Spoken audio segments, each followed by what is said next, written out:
If you ever had a discussion about food and eating with other people where there was some kind of disagreement, you'll undoubtedly have noticed that it can get pretty emotional pretty quickly. Like, it can get pretty heated and irrational and stuff. Similar to the way that discussions about politics can get pretty heated when there's some kind of disagreement.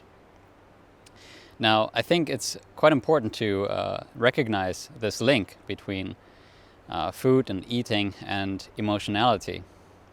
And I want to talk about it because I've recently reread the 80-10-10 diet by Dr. Douglas Graham, which is the book that really jump-started my transition in terms of health and fitness in the more healthy direction, for sure. And I'm not going to discuss what kind of diet is the healthiest for the human or any kind of my own opinions on that here, but before I read you a passage of this book, we have to recognize that different foods digest to different degrees of ease, right? Or to say it again, maybe a little bit simpler, some foods digest easier than others, right? So when you eat some foods, you might feel a little different than from eating other foods. You might feel less bloated than if you were to eat other foods. Just to, if you want to try it out, just maybe fast for a day to make sure that your digestive system is nice and relaxed, and then have a meal of oranges, whatever, something, or a watermelon, and see how easy that will digest, right? So raw fruits and vegetables are certainly one of the foods that digest the easiest for the human. And so I'm going to read to you a little bit. Cooked food does not really comfort us, as we are led to believe, but it certainly does numb us from feeling. Rather than making us feel good, it inhibits our ability to fully feel anything at all. Unconsciously, we have learned to push down our emotions with heavy foods that require too much nerve energy to allow for both digestion and intense emoting to occur simultaneously. We are not just imagining things.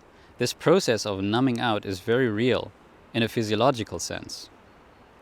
With the exception of strenuous physical activity, the two most energy expensive tasks our bodies commonly undertake are breaking down foods in combinations that have a high digestive demand and processing intense emotions. In general, we must do one or the other. We have all had the experience of completely losing our appetite because of an intense emotional upset. This occurs when the emotional component edges out the digestive task. Conversely, when digestion takes priority, which occurs almost every time we eat heavily, we experience an emotional numbing, a lack of feeling. In a world full of emotional pain and physical discomfort, numbness can easily be misinterpreted as comfort. Right? So the numbing of emotions, we associate that with comfort only if our genuine emotional state is negative to a degree, right? Because if it were positive, it would actually be a less preferable state to eat heavy foods that would numb us from our emotions, because that would take away pleasure. This might occur when a person gets into an argument and then drowns himself in a pint of ice cream because he is so filled with anger and frustration. A raw foodist in the same scenario may turn instead to nuts and dried fruits. But in both cases, what really needs to happen is to bring out and accept these emotions. As one lightens the digestive load by switching to raw foods, the body suddenly has more nerve energy to conduct emotions, and emotions suppressed over the years begin to emerge. This unexpected challenge proves overwhelming for many people. Until people learn to properly deal with their emotional baggage, it is likely that eating raw foods will allow uncomfortable emotions to surface. they will find themselves going back to eating cooked foods for the emotional quote-unquote comfort that they bring. Emotional acceptance means that without distraction from television, books, friends, music, food, etc., we sit quietly and actually feel the emotion with full intensity, where it lies within our body.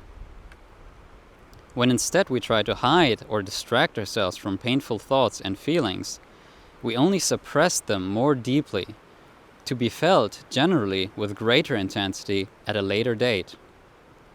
It is important to realize that without the quote-unquote negative emotions, we could experience no quote-unquote positive emotions, as they are two sides of the same coin. They are a part of us like all other parts, and by rejecting them, we only turn away from an aspect of ourselves that is demanding our undivided attention.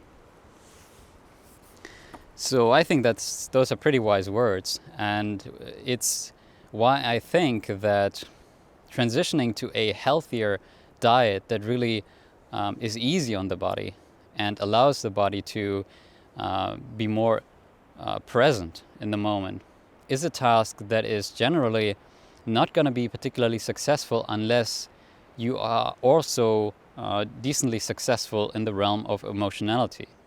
In other words, if you have emotional baggage that you're carrying with me that is unresolved, it's going to be a real challenge to find a path to true health.